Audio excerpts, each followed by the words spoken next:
Perkenalkan, nama saya Indra Panusunan Lumbanturuan dari Program Studi Pendidikan Bisnis tahun 2019 Universitas Negeri Medan.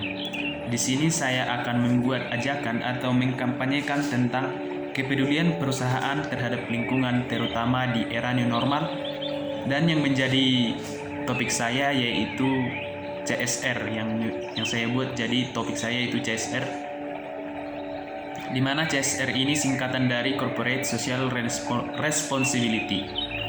CSR merupakan salah satu pilar dari etika bisnis. Pengertian etika bisnis sendiri adalah suatu kode etik perilaku pengusaha berdasarkan nilai-nilai moral dan norma yang dijadikan tuntunan dan pedoman berperilaku dan menjalankan kegiatan bisnisnya. Sedangkan etika bisnis dalam Islam adalah suatu perilaku yang baik dalam menjalankan usaha untuk mendapatkan keuntungan berdasarkan prinsip-prinsip syariah yang jauh dari keserakahan dan egoisme. Tadi saya sudah menjelaskan CSR itu merupakan singkatan dari Corporate Social Responsibility, yang berarti tanggung jawab sosial sebuah perusahaan terhadap stakeholder yang terdiri dari 3P, yaitu Profit, People, dan Planet. Pada artinya CSR adalah bagian dari sebuah perusahaan itu memiliki tanggung jawab terhadap kesejahteraan masyarakat. Menurut Undang-Undang Nomor 40 Tahun 2007 tentang perseroan terbatas, kewajiban pemberian CSR terhadap tersebut hanya terbatas pada perseroan atau perusahaan yang kegiatan usahanya berkaitan dengan sumber daya alam atau SDA. Oke.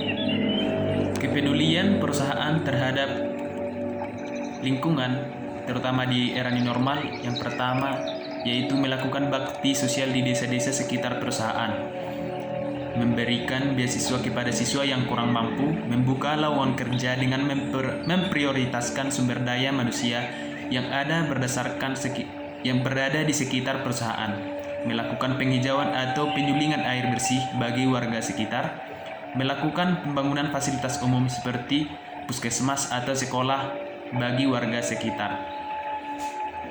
Program tanggung jawab sosial perusahaan atau CSR salah satunya yaitu terhadap lingkungan hidup.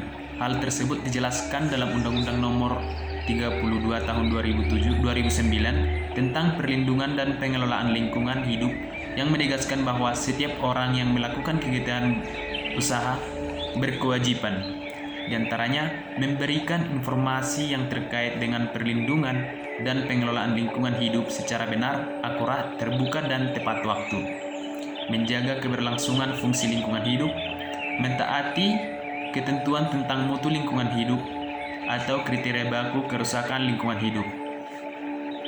Program CSR lingkungan hidup penting untuk meminimalisir dampak negatif yang ditimbulkan antara lain seperti populasi udara, tanah, air. Hal tersebut dapat dijelaskan sebagai berikut.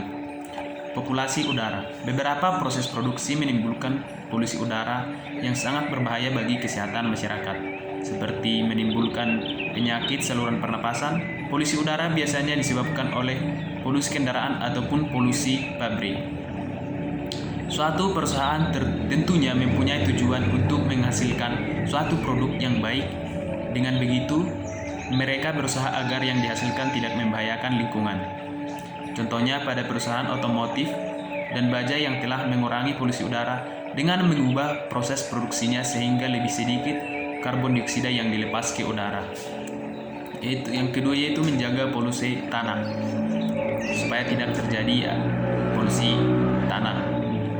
Tanah tercemari oleh limbah beracun yang dihasilkan dari beberapa proses produksi. Akibatnya, tanah menjadi tidak subur dan akan berdampak buruk bagi pertanian. Untuk itu, perusahaan harus menjaga lingkungan agar pertanian bisa berjalan dengan baik. Yang ketiga itu polusi udara. Yang ketiga itu polusi air. Polusi air biasanya disebabkan oleh pembangunan sampah dan limbah ke sungai, danau maupun laut. Limbah tersebut akan menjadikan air beracun serta mematikan organisme yang ada di dalam air. Ada dua cara untuk menanggulangi pencemaran tersebut, yaitu penanggulangan secara non-teknis dan teknis. Oke, demikian yang dapat saya jelaskan. Atas perhatiannya saya ucapkan terima kasih.